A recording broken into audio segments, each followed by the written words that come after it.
మాఘమాస శుక్లపక్షంలో 5వ రోజుని ఏమని పిలుస్తారు? వసంత పంచమి లేదా శ్రీ పంచమిగా మనందరం జరుపుకుంటూ ఉంటాం కదా. ఈ వసంత పంచమి విశిష్టత, అలాగే సౌందర్య లహరిలో నిగూఢంగా దాగి ఉన్న బీజాక్షరాలు ఏంటి, ఆ 3 శ్లోకాలని, ఆ సరస్వతి మంత్రాలని ఈ వసంత పంచమి రోజు చదువుకోవడం ఎంతో మంచిది. ఈ 2 వీడియోస్ మన ఛానల్లో ఉన్నాయి, లింక్ కింద డిస్క్రిప్షన్లో ఉంటాయి, గమనించండి. ఒక్క నిమిషం అసలు ఈ వసంత పంచమిని టూకీగా చెప్పుకుందాం. ఈరోజు జ్ఞానానికి, సంగీతానికి, కళలకు దేవత అయిన సరస్వతీదేవిని పూజిస్తారు. అయితే వీణాధారిని పూజించే మరి ఒక పర్వదినం కూడా ఉంది. అదేంటి అంటే సరస్వతీ పూజ. ఎప్పుడు? దసరాలో వస్తుంది కదా అది. ముఖ్యంగా వసంత పంచమి నాడు ఎక్కువగా పిల్లలకు అక్షరాభ్యాసం చేసుకుంటూ ఉంటారు కదా. హిందూ సంస్కారాలలో అక్షరాభ్యాసం అన్నది ఒకటి. నామకరణము, అన్నప్రాసన, ముండనం అంటే పుట్టు వెంట్రుకలు తీసేయడము, అక్షరాభ్యాసము, ఉపనయనం, వివాహం మొదలైనవి అన్ని సంస్కారాలే.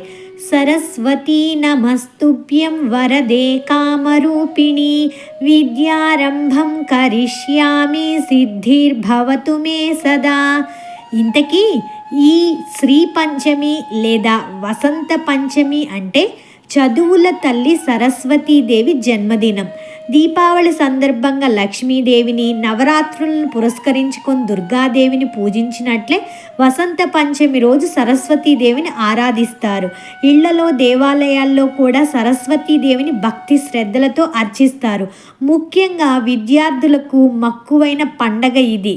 సరస్వతీదేవిని వేదమాతగా, భారతిగా, వాగేశ్వరిగా, శారదగా మన పూర్వీకులు అభివర్ణిస్తూ ఉంటారు. ఇంతటి సర్వశక్తిమయమైన జగదంబను వాగ్బుద్ధి జ్ఞాన స్వరూపిణిగా భావిస్తారు. ఆ తల్లిని ఆరాధించే దినమే మాఘశుద్ధ పంచమి.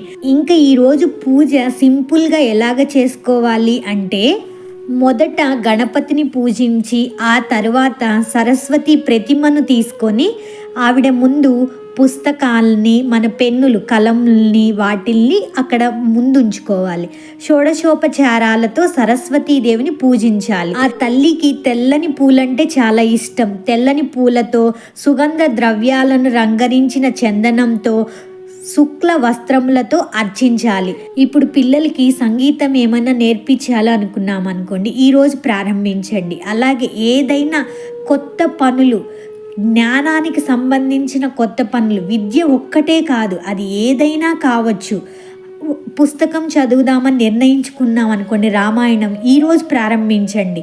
అలాగా జ్ఞానానికి సంబంధించిన ఏ పనైనా సరే ఈరోజు మొదలు పెడితే చాలా ఉత్తమంగా ఉంటుంది. ప్రాణశక్తిగా, జ్ఞానశక్తిగా ఉపాసించే దేవతలను అంబితమే, నదీతమే, దేవితమే అని శృతి కీర్తించింది.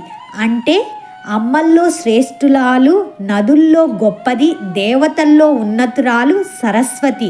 సరస్వతి అనే శబ్దానికి ప్రవాహం అనే అర్థం కూడా ఉంది. అదే మనం వీడియోలో కూడా చెప్పుకున్నాం. శబ్దం అనే జ్యోతి లేకుంటే జగమంతా అంధకార బంధురమే. లౌకికమైన అపర విద్యలకు, పారమార్థికమైన బ్రహ్మ విద్యకు అధిష్టాత్రి సరస్వతి. భ్రమ, మాద్యం, మతిమరపు, వాక్కులోపాలు మొదలైన అన్ని జాడ్యాలను సమూలంగా నశింపచేస్తుంది. అందుకే యా కుందేందు తుషారహారధవళ దాంట్లో వస్తుంది కదండి, నిశేష జాడ్యాపహ అని ఈ విద్యాదేవినే పేర్కొంటారు. ఈ మధ్యకాలంలో ఆటిజం ప్రాబ్లం చాలా ఎక్కువగా వింటూ ఉన్నాము. అలాంటి వాటన్నింటికీ కూడా మనం ఇటువంటి శ్లోకాలను చదివించడం వల్ల ముందు ఆ వాక్కులో ఉండే లోపాలు అన్నీ తగ్గిపోతాయి. గమనించి చూడండి, అలా చదివించి మనకే అర్థమవుతుంది డిఫరెన్స్. బ్రహ్మ వైవత్త పురాణం సరస్వతీదేవిని అహింసకు అధిపతిగా పేర్కొంది. సరస్వతీదేవి 4 చేతులతో అలరారుతుంది. కుడి చేతిలో పుస్తకం, ఎడమ చేతిలో తామర పువ్వు, మిగిలిన 2 చేతుల్లో వీణను వాయిస్తూ ఉంటుంది. సరస్వతీదేవి బంగారు రథంపై కూర్చొని ధవళ కాంతులతో మెరిసిపోతూ ఉంటుందని వర్ణించారు. అందమైన తెల్లని పద్మం సరస్వతికి సింహాసనం. మధురమైన పలుకులు పలికే చిలక ఆమెకు చెలికత్తె.